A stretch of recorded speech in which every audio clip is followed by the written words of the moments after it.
The English enclosures were a wrenching change for English society. They've been described as a revolution of the rich against the poor. And although they happen in England, they have broader relevance. England was becoming the first industrial society. It was becoming a market economy. And it was a colonial power. So much of what happened in England happened elsewhere later. Today, the metaphor of enclosure is often applied to the expansion of copyright and patent law. Now, in feudal times, land was owned by the nobility, and peasants used land that wasn't theirs in order to grow food to survive. And in return for using the Lord's land, they owed duties to the Lord.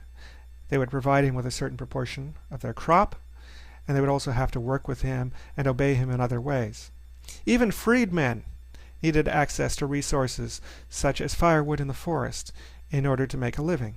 And over time, these rights to access land were codified and became traditional. And so when feudalism faded away, peasant villages still used shared and common land, such as shared pastures, shared cropland, sharing access to forests and fens for peat. Nonetheless, despite the fact that this regime was successful for hundreds of years, ultimately the commons were extinguished. They were eliminated. They were transformed into private property owned by individuals. And the question I want to address is why? Well, one of the primary arguments given at the time was that the commoners were lazy. These were masterless men in a class society. They worked for nobody but themselves. When they'd grown enough food to live, they had holidays, they had festivals, celebrations. Our forests and great commons make the poor that are upon them too much like the Indians, being a hindrance to industry, and are nurseries of idleness and insolence. So said John Bellers, a Quaker reformer who was trying to help the poor, and yet you can see his condescending attitude toward them. When a laborer becomes possessed of more land than he and his family can cultivate in the evenings, the farmer can no longer depend on him for constant work. This is an agricultural magazine for landowners at the time, and the argument it's making is that if poor people can sustain themselves, if they can be independent, then they won't have to work for anybody else, and this will be bad for the country as a whole. Another argument was theft. Even though common right had been established and in place for hundreds of years, commoners were accused of taking things that wasn't theirs. New hands shall learn to work, forget to steal, new legs shall go to church, new knees shall kneel. This poet is writing about the enclosure of a fen. Now, beyond these justifications, one of the primary motives for enclosure was wool. The nobility had not been very good with making a profit with their land. That wasn't their goal. They wanted prestige. But with the onset of capitalism, landowners realized they could make a lot of money in textiles, which was one of the driving industries of capitalism. But the problem was that the land they'd like to raise their sheep on was occupied by the commoners. If they could take that land back and raise sheep, they could make a lot of money. But there was a problem. Typically, the commons were not actually owned by just a landlord. They were divided up, with different pieces belonging to different people. Often, a peasant might own a little garden, or a strip of the shared field. Now, if all the people in a district agreed to enclose, they could just amicably separate things up. An individual might choose to enclose the little bit that he had, but that might be a thin strip of farmland, which isn't very practical to fence, although it did happen, apparently. But where not everybody wanted to enclose, there had to be another solution, and that was Parliament, which was a representative at that time not of everybody, but of the wealthier landowners. Now, if Parliament passed laws mandating that a district enclose, then even those who didn't want to go along with it would have to. That's what happened. What they did is they'd look at the proportion of ownership in a district. If the owners of 80% of the land wanted to enclose, Parliament would pass a law obliging the other 20% to go along and enclose also. You can imagine who the 80% were and who the 20% were. The 80% would typically be wealthy landowners, and the 20% are probably the poor who are getting along with just barely enough to eat. Furthermore, the peasants were at a disadvantage because they were illiterate, and this was a time when law was becoming written. In the past, it had been traditional common law.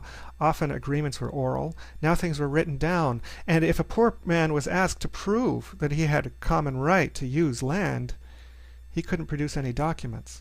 Tenants were in the worst position of all. They had had a right for hundreds of years to use land, but the government, when they were looking at rights, looked at ownership of land.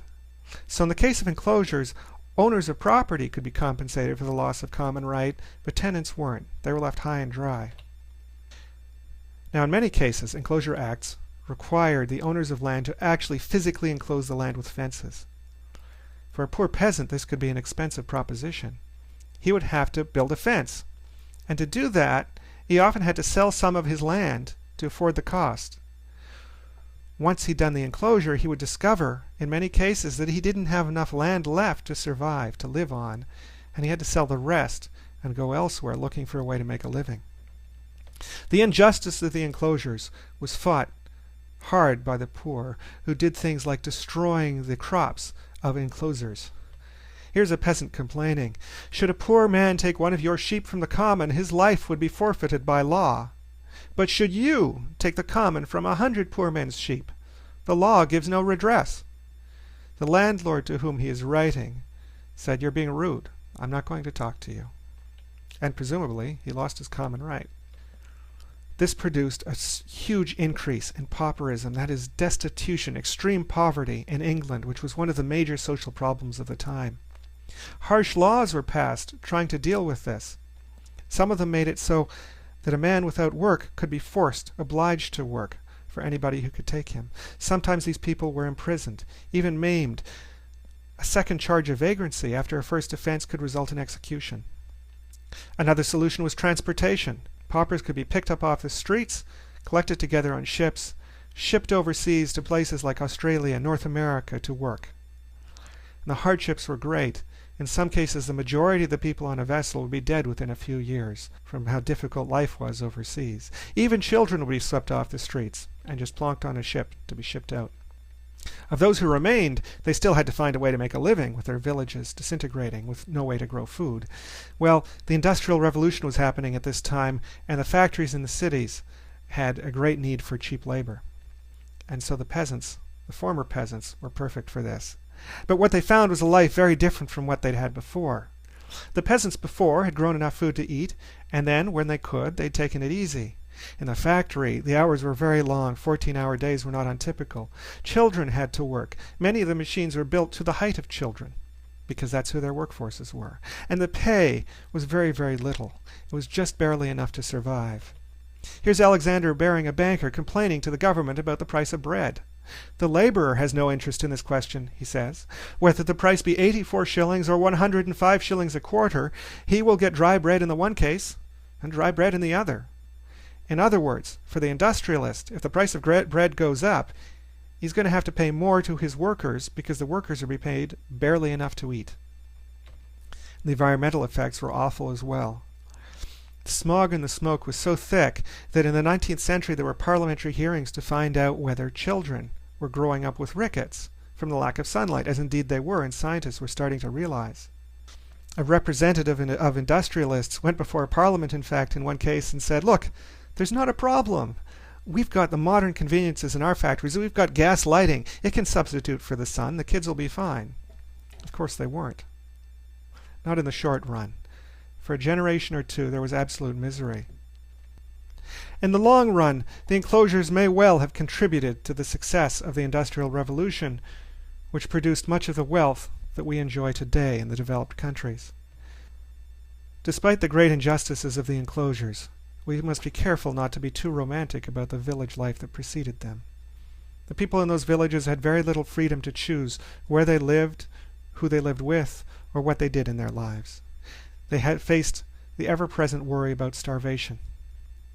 But in the 19th century, many thinkers looking at the horrors of industrialism of their day looked back on rural England as something better, something romantic, and this influenced our understanding today of culture, of authorship, and the idea of copyright law.